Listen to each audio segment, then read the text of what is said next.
Mina olen maalikunstnik, kuulun Tartu Kunstnike Liitu ja olen ka Eesti Maalikunstnike Liidu liige.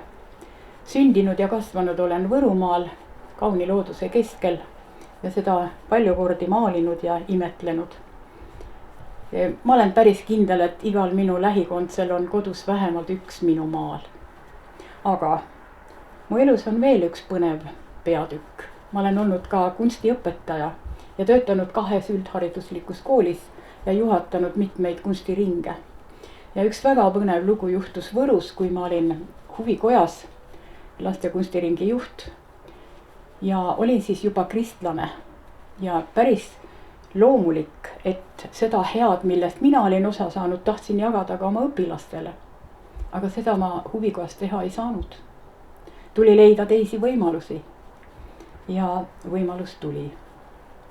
Ühel hommikusel palvusel kirikus altari ees seistes ilmus mu ette üks põnev pilt.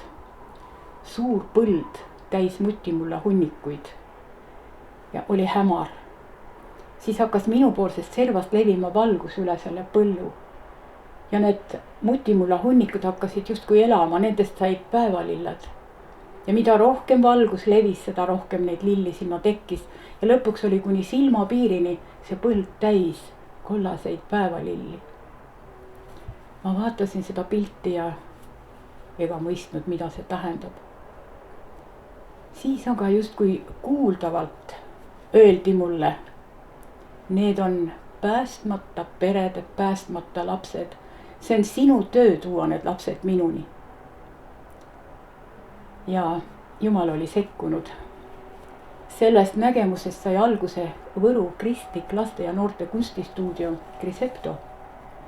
Ka nimi tuli otse taevast. Pilt oli ilus, aga kuidas seda ellu viia? Sest puudus materiaalne baas, absoluutselt kõik, millest alustada, puudus. Aga tegelikult Jumal ei andnud mulle seda pilti mitte selleks, et ma oleks hakanud muretsema, vaid tema ise alustas. Ja kui Jumal midagi alustab, teeb ta seda auliselt. Ja Griseptost sai paljudele lastele paik, kus nad said kuulda Jumala sõna ja maalida piibli teemal. Ja me saime igal kevadel ja ka jõuluajal laste töödest panna välja näitusi küll stuudioruumides, koolides, kirikutes ja nendest laste poolt tehtud töödest, sellest kristlikust sõnumist, mida lapsed olid oma südamete silmade läbi teinud, sellest said osa paljud inimesed. Nii et Jumal leiab võimaluse, kuidas oma sõna elavaks teha.